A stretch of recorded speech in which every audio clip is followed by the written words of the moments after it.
Yes, now students, the last four principles of management given by Fayol. So these are principle of equity, stability of tenure of personnel, initiative, aspirate decops. Now, principle of equity. See students, equity क्या होता है कि that it is slightly different from equality. It refers to kind and fair treatment and just treatment to employees, right? Like employees are working well and they will put their whole efforts, the maximum efforts, only when they are treated with the kindness and justice, right. अगर आप किसी के साथ justice नहीं करो, kind नहीं रहोगे, तो इन रिटर्न आप भी एक्सपेक्ट नहीं कर सकते कि आपको भी फुल एफर्ट्स वहाँ से मिलेंगे. ओके, सो अगर आपने देखा है कि कहीं पे भी अगर बायस्ड कोई होता है तो उस जस्टिस से कोई भी खुश नहीं होता.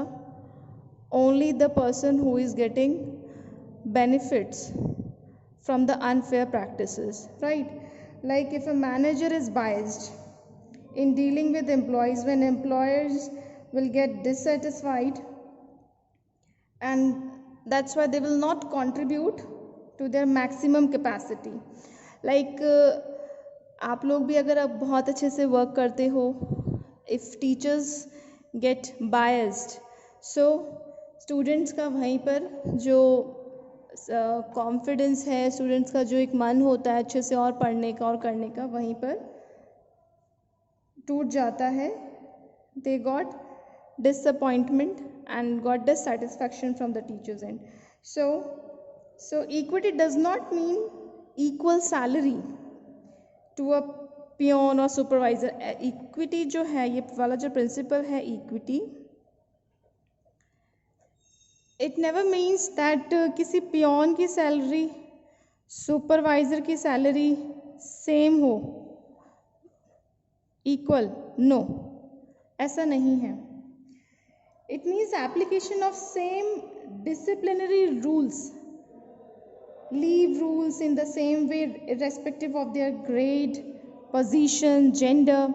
मीन्स कोई रूल्स एंड रेगुलेशंस होते हैं वो सबके लिए बराबर होने चाहिए. इन द सेंस जैसे लीव लेने का जो है, ऐसा नहीं है आप वर्कर्स एम्प्लॉयज़ को छुट्टियाँ ही नहीं दो और हायर अथॉरिटीज़ कोई जो मैनेजर लेवल है उन्हीं को छुट्टी अलाउड है. नहीं, आपको सबको एक रूल सेट करना होता है ऑर्गेनाइजेशन में और उस रूल को सबको फॉलो करना है. किसी को अननेसेसरी का बेनिफिट्स नहीं मिलना चाहिए. आप अपने पावर को मिसयूज़ नहीं कर सकते. एक डिसिप्लिन मेंटेन होना चाहिए ग्रेड, पोजीशन और जेंडर को लेके, राइट. सो इक्विटी वहाँ मेंटेन होती है. So equity means no discrimination on account of sex, religion, language, caste and nationality. No discrimination, इसका मतलब है नो डिस्क्रिमिनेशन. इसको समझाने की बिल्कुल भी ज़रूरत नहीं है. No discrimination on the basis of caste, colour, region, creed और नेशनैलिटी के अकॉर्डिंग. अगर आपको कोई कास्ट वाला मिल गया, कोई रिलीजन, सेम रिलीजन के, तो आप उसको बेनिफिट्स पहुंचा रहे हो. That is something very wrong. जो ऑर्गेनाइजेशन के लिए रूल सेट हैं वो सबके लिए हैं. At the place of organization every person is equal. Like law के सामने जैसे हम सब एक इक्वल उसमें खड़े हैं, एक इक्वल प्लेटफॉर्म पे हैं, तो उसी तरह एक ऑर्गेनाइजेशन के लिए सब काम कर रहे हैं, चाहे वो पियोन लेवल का हो, सुपरवाइज़र लेवल का हो, मैनेजमेंट लेवल का हो, but they are related, they are connected with the organization. So organization की नज़र में सबकी इम्पॉर्टेंस है, तो सभी वहाँ पर इक्वल हैं. ओके, सो स्टूडेंट्स क्या है, लाइक आपने इसका एक और एग्जांपल हम देख सकते हैं कि जैसे बहुत सारी मल्टीनेशनल कंपनीज़ में बहुत सारी नेशनैलिटीज़ होती हैं, लेकिन आप किसी इंडियन ओरिजिन को आप मिलते हो तो आपको ज़्यादा अच्छा लगता है. तो this is something very wrong, right. So equity का जो बच्चों पॉजिटिव इफेक्ट है वो वर्कर्स के लिए, एम्प्लॉयज़ के लिए बहुत अच्छा है. इससे क्या होता है, employees get satisfied. Employees get satisfied. Okay, and the second thing is it motivates the employee. It motivates. How come? अगर आप biased नहीं हैं, if you are not partial, you are using your power honestly, then everyone will be happy with you. And if they are happy in working, then they will put their whole efforts. They will put their maximum efforts. So maximum efforts तभी होगा जब वो satisfied हैं. Okay,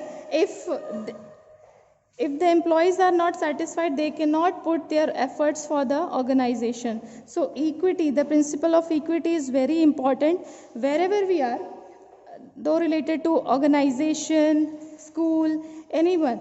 Okay, so principle of equity is very important. Now students, principle number 12, that is, one thing is there. If principle of equity violates, अगर principle of equity नहीं होगा तो क्या होगा, यहाँ पर dissatisfaction हो जाएगा और motivation नहीं मिलेगा बिल्कुल भी. कहीं पे भी देख लो, आप अपने घर में भी देख लोगे, अगर पेरेंट्स भी बायस्ड होते हैं तो कहीं से कोई बच्चा मोटिवेट नहीं हो सकता है. Right. So now moving to the next principle, stability of tenure of personnel. Stability of tenure of personnel. Now stability means, students, it refers to no frequent termination. And according to this principle, the management must provide the feeling of job security. Stability, ये stability word जो है, आप कहीं काम कर रहे हो, ये ऑर्गेनाइजेशन है हमारा, मैं यहाँ जाता हूँ, मैं रोज़ उठ के ये सोच के जाता हूँ पता नहीं मेरी आज जॉब है, कल ना भी हो. नहीं. Organization should give the maximum satisfaction, the maximum feeling of job security, कि भाई मेरी जॉब सिक्योरिटी. ये नहीं कि फ्रीक्वेंटली आप निकालते जा रहे हो, छटनी कर रहे हो, टर्मिनेट कर रहे हो, छोटी सी बात से आप टर्मिनेट करते हो. बहुत सारी चीज़ें हो जाती हैं, कितनी बार फाइट्स हो जाती हैं, fights in the sense arguments हो जाते हैं. It never means if someone is working at the low level और someone is working at the workers level, so they can be fired at any time. No, आप workers को ऐसे fire करोगे, हो सकता है वो बहुत, उसके कॉन्सिक्वेंसेस बहुत ही गंदे निकलें, उससे और लोग भी अफेक्ट होंगे तो स्ट्राइक हो सकती है. That would be the very worst condition for the organization. तो आप ऐसे कोई भी अननेसेसरी के स्टेप्स नहीं ले सकते और नहीं लेने चाहिए. फ्रीक्वेंट टर्मिनेशन और maximum satisfaction, frequent termination should not be there, and they should provide the maximum feeling कि भाई मैं रोज़ जा रहा हूँ तो मुझे एक जॉब सिक्योरिटी का है, चाहे मैं वर्कर लेवल पे हूँ, चाहे मैं सुपरवाइज़र हूँ, मैनेजर हूँ, but my security of job is there, एक फीलिंग है. हालांकि अगर आप किसी के साथ डिसऑनेस्ट रहते हैं, if you are dishonest to the organisation, if you are not working well, if performance is not working well, you will be warned. ठीक है, वॉन्ड किया जाता है कि इस तरह से. लेकिन अगर आपने कुछ ज़्यादा ही नुकसान कर दिया organization, then you can be, in that case you may be fired. Okay, so students का पॉजिटिव इफेक्ट क्या होगा इस वाले प्रिंसिपल का, अगर स्टेबिलिटी वाली फीलिंग है हमारे पास? अगेन एफिशिएंसी इंप्रूव होगी. अरे मैं जहाँ काम करता हूँ वहाँ पर ऐसे नहीं निकालते हैं, हाँ चीज़ें ज़्यादा ख़राब हो जाती हैं तब निकालते हैं. ऐसी बातें होती हैं, इनफॉर्मल जो बातें होती हैं बड़ी, उससे पता चलता है और भी लोगों को कि ऐसे जॉब सिक्योरिटी है हमारे पास, तो एक एफिशिएंसी रहती है काम करने के लिए. ओके, उसमें no wastage of time and resources, no wastage, no time waste, no resources waste, no wastage of resources. Okay, no wastage of resources. So if it is not clear students, again लिख देती हूँ मैं. No wastage of time and resources. Right. अब consequences क्या होगा? Wastage होगा, efficiency नहीं रहेगी, आप ऐसे ही निकाल रहे हो, कोई भी एक पर्सोनल निकलता है तो उसके साथ जो जिम्मेदारियां वो रुक जाती हैं, कोई ऐसे भी हैंडल नहीं कर लेगा काम, ठीक है, नहीं अपने ऑर्गेनाइजेशन का ही तो काम है, नहीं, काम डिवाइड होते हैं, ओके, डिवीजन ऑफ वर्क हमने पढ़ा है, that principle division of work. फिर ऐसे अगर आप काम डिवाइड नहीं करोगे तो उसका वर्क पेंडिंग पड़ा रहेगा, तो वो वेस्टेज हो जाएगा, okay. So stability, tenure of personnel should be there. Now the 13th point is, that is initiative, okay students, initiative।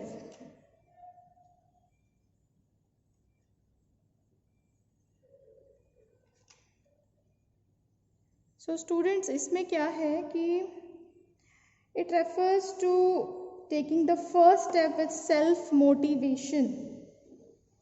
So Fayol suggested that employees in the organization must be given an opportunity to take some steps, okay. Self motivation, this principle is for self motivation.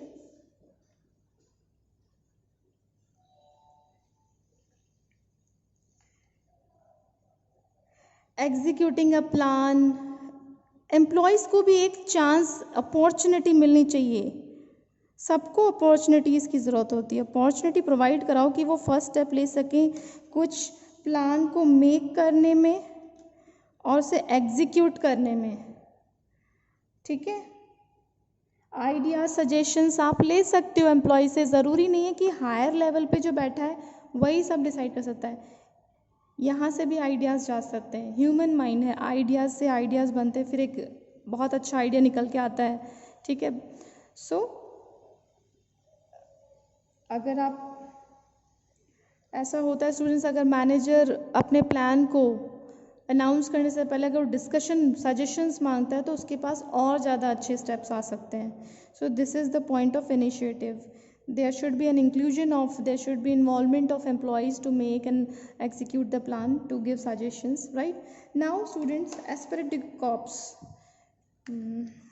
the 14th and the last, sorry, this is aspirate day corps।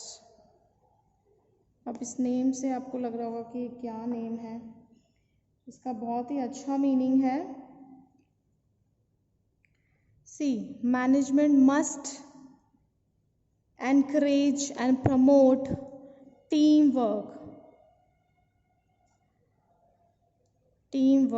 Okay, team work, team spirit, unity, okay. It should not be like this with we, this will be give rise to mutual trust and belongingness, okay. So students, क्या होता है team work? In the sense organization is not made of only one person or few person, it is made of many people। Organization में high level से लेकर low level तक लोग काम करते हैं, पर्सोनल सब जगह स्किल्स काम आती हैं, सब जगह सब तरह का काम होता है, प्लम्बर का काम प्लम्बर करेगा, इलेक्ट्रिशियन का काम इलेक्ट्रिशियन करेंगे, मैनेजमेंट बोर्ड ऑफ डायरेक्टर्स का काम बोर्ड ऑफ डायरेक्टर्स करेंगे। सो ये सब मिलकर एक ऑर्गेनाइजेशन के लिए काम कर रहे हैं to achieve a goal.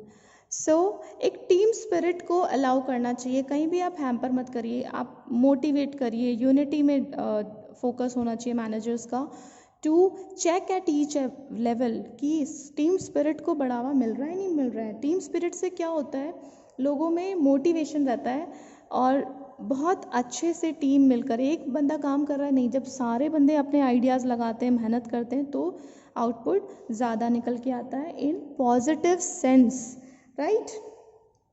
So students, इसमें क्या पॉजिटिव इसका है point, that it develops team spirit, okay, and सब मिलके काम करें, so it leads to the achievement of group goal.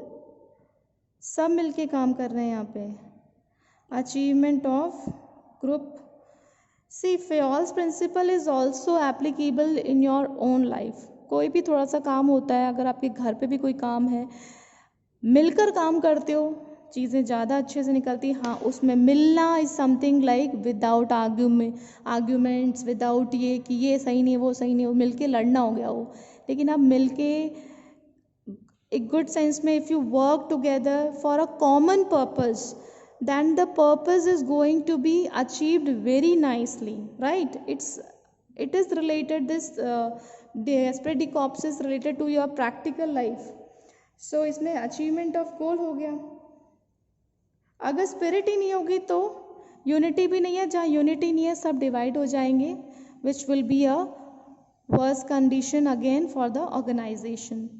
So students, these were the principle of Fayol, Henry Fayol's principles of management, and here we're done with this. Thank you.